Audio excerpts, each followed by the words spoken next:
November has been a very interesting month for markets. Notwithstanding global uncertainties, equity markets globally have regained lost ground, recouping the market correction of last 3 months. Multiple factors have actually played out to the markets in last month. The downward trend of inflation continues. Central banks, and more specifically US Fed, are showing sign of more cautious approach to interest rates hikes. Corporate earnings, while they have been mixed, have generally been more resilient, and earnings have really been more broad-based. Also, the labor markets in US actually show sign of softening, and unemployment rate there has slightly inched up to about 3.9%. US growth actually has been very resilient. However, global growth concerns remains due to higher for longer interest rate expectation. Also, the chaotic and unsettling US-China trade war is adding to the uncertainty. On the contrary, the domestic macroeconomic environment remains very supportive, and this has actually been driven by benign inflation and supportive crude level, and this is also cushioning the current account deficit. In this context, if we analyze Q2 performance of India Incorporate, it has actually been very reassuring. Corporate performances have actually been very broad-based, and performance actually has been driven more by margins. Overall, while revenue growth was flat, operating profit and net profit actually increased pretty meaningfully. Key sectors that have contributed to revenue performance were auto, finance, healthcare, while those which depressed growth rates included consumer businesses like staples, footwear, and also export-oriented businesses like IT and chemicals. Now, let us delve into the performance of each sector. Let's start with IT sector. IT companies reported rather weak, although this performance actually has been in line with estimates. Overall median revenue for sector as a whole grew about 1% quarter on quarter in constant currency terms. This normally is a seasonally strong quarter. Deal signing actually has been pretty reasonable.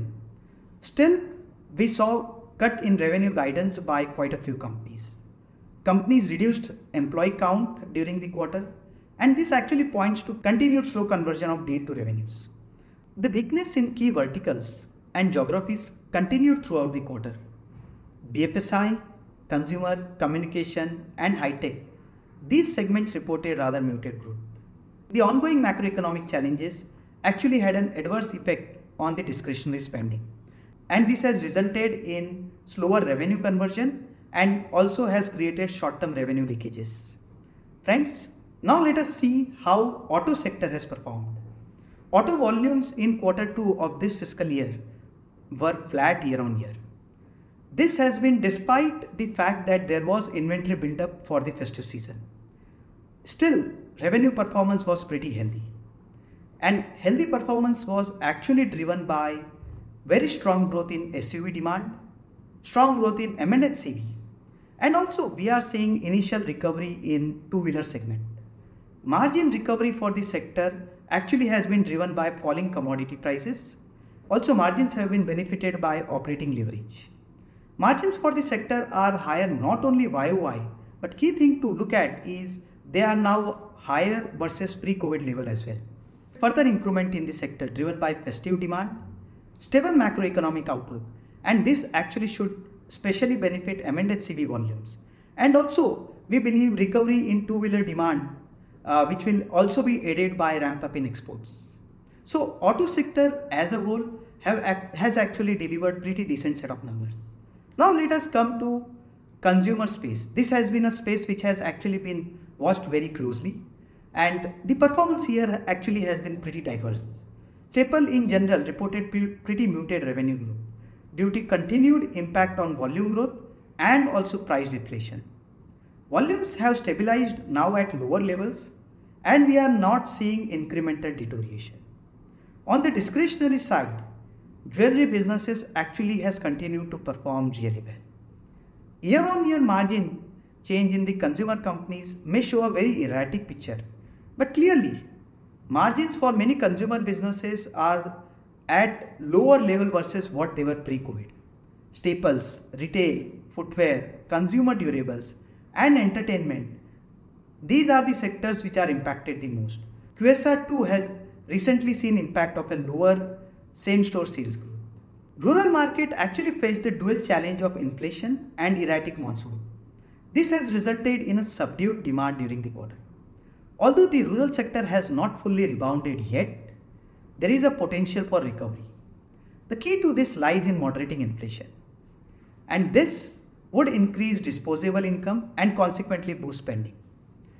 Real rural wages have started to show positive signs, contributing to overall improvement. Government's sustained focus on rural development, coupled with continued expenditure and investments, provides a supportive environment. Performance of consumer companies have actually been impacted also by shift in festive season. Consequently, we need to look at performance of these businesses, including the festives. Festive season has actually seen a pretty decent growth in two-wheeler, passenger vehicles. Online platform sales growth also has been really strong. Jewelry sales have actually been robust during the festive season. Overall, we continue to believe discretionary sales should do well over a long period of time, driven by rising income level, higher aspirations, and premiumization and penetration-led growth to continue for a length of time. Friends, let us now see how infrastructure and engineering space has performed. This space actually has been performing really well for a length of time, driven by capex activity that we are seeing in the country. And capex currently is being driven by government. Spaces like capital goods, infrastructure, engineering have posted really strong performance. Margins too for these businesses have been higher, especially since pre-COVID level. However, while private capex remains largely unchanged, there has been some slowdown in government capex, particularly in the infrastructure sector, including roads, power and railways. Defense sector continues to remain relatively unaffected. This slowdown has slightly impacted order inflow of infrastructure and capital goods companies.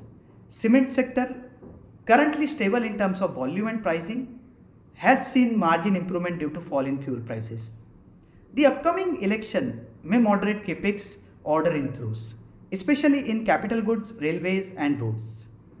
This trend aligns with historical pattern observed during election season, where government spending shifts focus often delays new project initiatives.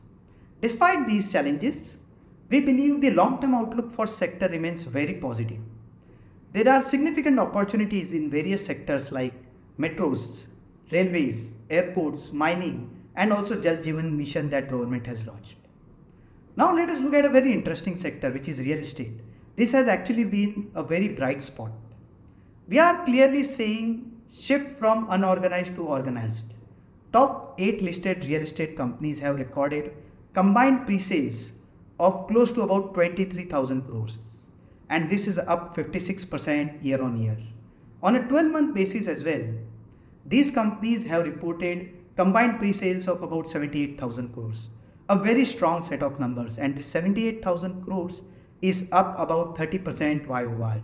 Very strong numbers have actually been reported by real estate companies. Now let us look at how banking space has performed. Banking sector actually reported rather mixed performance. While business has been healthy, we have seen sustained improvement in asset quality. However, the margin trajectory continues to compress further, and this has actually been led by increase in funding cost. Several factors supported credit expansion, with retail and medium and small scale enterprises continue to exhibit strong growth, along with growth in corporate book. Deposit growth too has been healthy, mainly due to growth in term deposits. However, CASA trends continue to remain sluggish across the industry, and this has contributed to sequential rise in funding cost across the sector. FII flows have slowed down pretty sharply.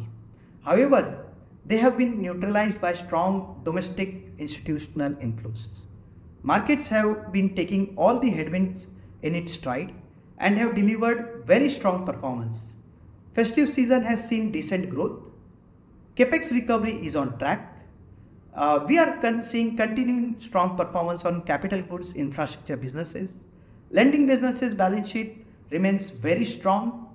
These positives are actually balanced by elevated interest rates, El Nino impact on crops and inflation. Crude prices surprisingly has been pretty range bound. It has remained within a band, and this has been a bit of a surprise given the geopolitical uncertainties that we have seen. We remain positive on the continued growth momentum, and we would play opportunities which are secular and have strong economic mood. These businesses also tend to be relatively more resilient should any unforeseen situation arise. Nifty currently is trading at 18.5 times 12-month forward earnings. In the mid-cap and small-cap segments, valuation have moved up further, with mid-cap now trading at a premium of 1.4 times to Nifty, while small-cap is trading at a premium of 1.2 times. These are near all-time high premiums. We believe move from here on will be more stock specific, and those businesses which deliver on to earnings growth will actually deliver superior returns. Thank you.